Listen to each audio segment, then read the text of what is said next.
As I mentioned, President Cyril Ramaphosa met the newly elected leadership of the South African Council of Churches at the Union Buildings in Pretoria. This was the first engagement between government and the SACC since the start of this 7th administration under the Government of National Unity.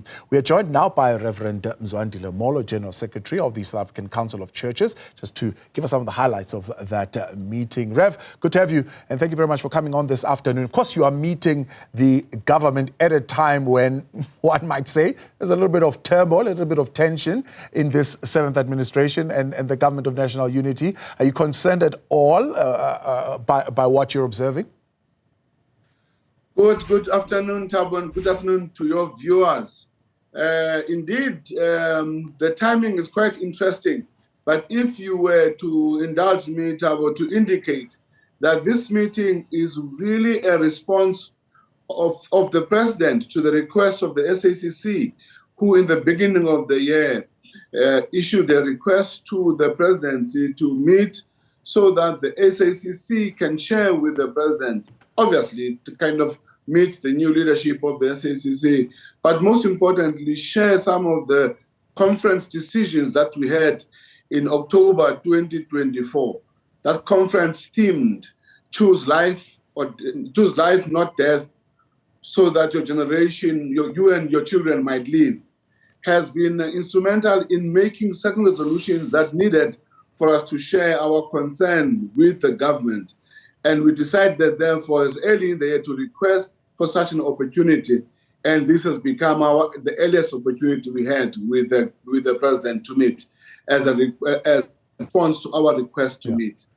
Indeed, the question you are raising is a very, very interesting question to say, not only interesting as a conceptual conversation to have, because it has serious repercussions for our country. Indeed, we shared with the president and the presidency our call for all of them, not only those in GNU, for all political parties to find a way to recenter in their thinking and therefore in their configurations the great needs of our people. To make sure that they are not overcome by grandstanding, they are not overcome by politicking, they are not playing games with the future of our country. That all of them must find a way to knuckle down and do the work that needs to be done. But this matter is a matter that just arose because of the timing. There are quite a number of issues, Thabo, that we presented and had conversation with the president about. I must say, we were received with a great sense of generosity. We were allowed, and the president, in his own opening remarks, encouraged the church to speak openly and frankly, and the meeting was conducted in a manner that was cordial, respectful, and also warm, because we were not enemies. We were only South Africans seeking to find ways to make our country what our constitution promises for us as faith people, what God promises the world, the country to be. When it became clear that there is not going to be one single party that is going to have an overwhelming mandate, as per the voters showing at the polls, it then became clear that we're heading into a space where we are going to have coalitions, and a Government of National Unity was the best option at the time that was presented. And we were told then that there's going to be a national dialogue. Many would have said, commenting to that we are almost putting the horse before, or the cart before the horse, if you like, because that national dialogue was supposed to happen, according to them, before the formation of the Government of National Unity. Well, the Government of National Unity is now in place, but there is still this talk of the national dialogue that needs to take place. If you look at what is happening in the GNU, the party politics are seemingly taking over. The interests of the individual parties are seemingly taking over. How do we avoid that taking place when we have a national dialogue? The first thing I want to say to you, Thabo, and indeed your viewers, we as the SACC shared with the presidency and those who are present that even in the initial stages, let me take a step back first, we commended the reality that our people participated in the elections, and the results are what they are. And we saw the fact that those in power at a given moment did not create chaos in the country. They just allowed the results to stand on themselves, and then design an architecture around that. And we said to the president that when that was happening, we had a deep anxiety as the church leaders. The anxiety was because we've already learned from our metros that our political parties can literally center their own party political interest above those of the people. And we said to them, we were kind of crossing our fingers that the government of national unity is not going to fall into that trap. We are now reaching a stage where we are deeply, deeply concerned. Not only them in the GNU, if I'm honest with you, Thabo. We don't want to be caught up to which this party and that party should be doing this or that with that party or not that party. But the concerns of our people must be recentered and must be at the focal point of conversation.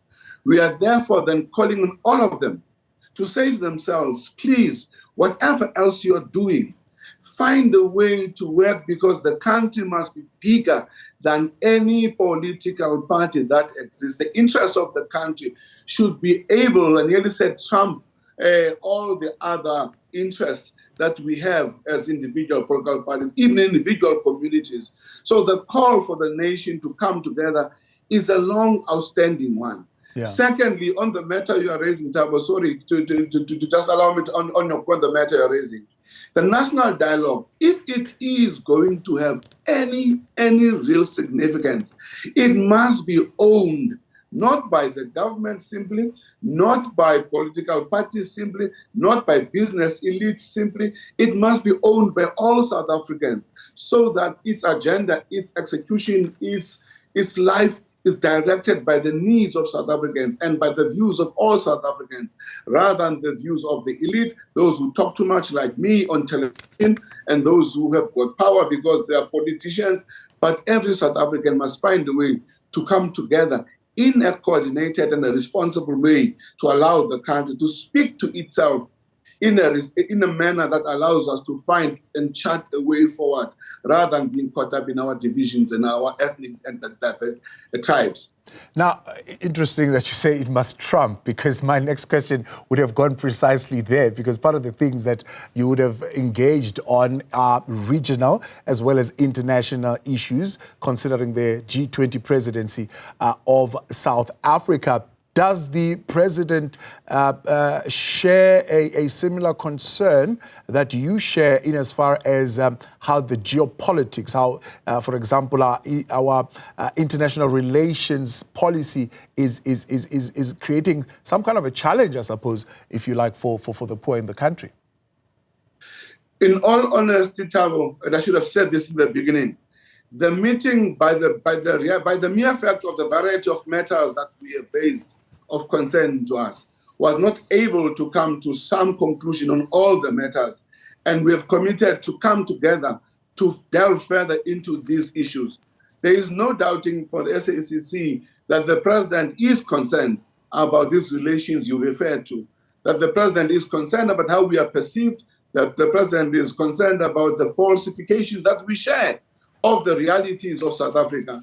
We are convinced that in South Africa, there is no group of people who are being persecuted to the where we think themselves as ethnic cleansing taking place. We are sure that our country is not the birthplace of genocidal actions around a certain tribe or race. We are convinced that the peddling of such stories is not counterproductive, but also false. But we have not been able to come to some conclusion of how best then to hear and engage in a way, how best to handle together the communication of the message that say South Africa is a country with challenges, yet those challenges do not translate into us being how we are being portrayed. We need to find a way to deal with the realities that those who exploit our divisions, those who exploit our tensions, indicates that the work of national reconciliation and healing is a critical work that we as a nation dropped the ball on, especially after the TRC, with all its weaknesses, with all the mistakes it might have done. We as a country did not collaborate, in all of us, not only government, all of us, churches, businesses, labor, all communities, how we have not worked together to heal this country as our constitution almost compels us to do in its preamble. Now, of course, from our conversation last week, I'm sure one of the issues that you would have raised sharply with the president, considering also 3 Chapter 9 institutions, if I'm correct, are challenging now the outcome of the Timothy Motoso matter, is the question of our criminal justice system and its institutions and how they function, particularly your observation of the NPA's handling of the matter. So, that has got 2 parts in our conversation with the president and the minister president that we raised. The first part was the general crime situation in the country. That we are living in a country where our people feel insecure. We are living in our country where, in reality, murder happens almost unwantingly. We are living in a country where our people are living in spaces where gender-based violence is so prevalent that there's no safe space for our homes, are not safe for our women and children. Even churches are not safe for our women and children. And workplaces, to say nothing about our streets. We spoke about that as a general concern that we all must work in. Indeed, we were gratified at some level by the fact that the Minister of Justice indicated to us some of the things that they are trying to do to mitigate that, the specialized courts, the working together between the Minister of Justice and the Minister of the Police, the need for them to hold to receive from the NPA the report about the specific case of the Motoso reality. We also were informed that there is now a serious conversation around the upskilling and supporting of the prosecuting authority and prosecutors in different spaces of our country. That conversation needs to be sharpened, at least from where we are as the faith community, and we hope that will continue in the next conversation. But that matter was raised, it was raised also on the fact that GBV itself, as the president has said, is a pandemic that demands a societal effort that is beyond simply policing, that is beyond simply arresting people, but is a social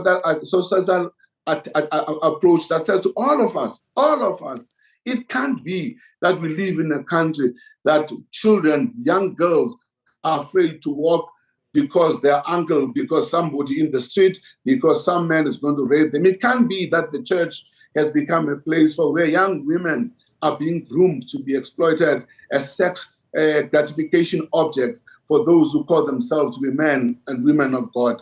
We must find a way to work together. And part of that conversation included what you referenced as the issue of the prosecuting authority, as a part of a range conversation of how we can build on that. We are hoping then in the next conversation, we can see how government intervention, how we can support whatever needs to be supported as a challenge to them, but also to hear from them what can be a challenge to us as leaders of society to contribute to that change. Rev, I appreciate your time. Thanks for coming on once again this afternoon. Reverend Mzwandile Molo, the General Secretary of the South African Council of Churches.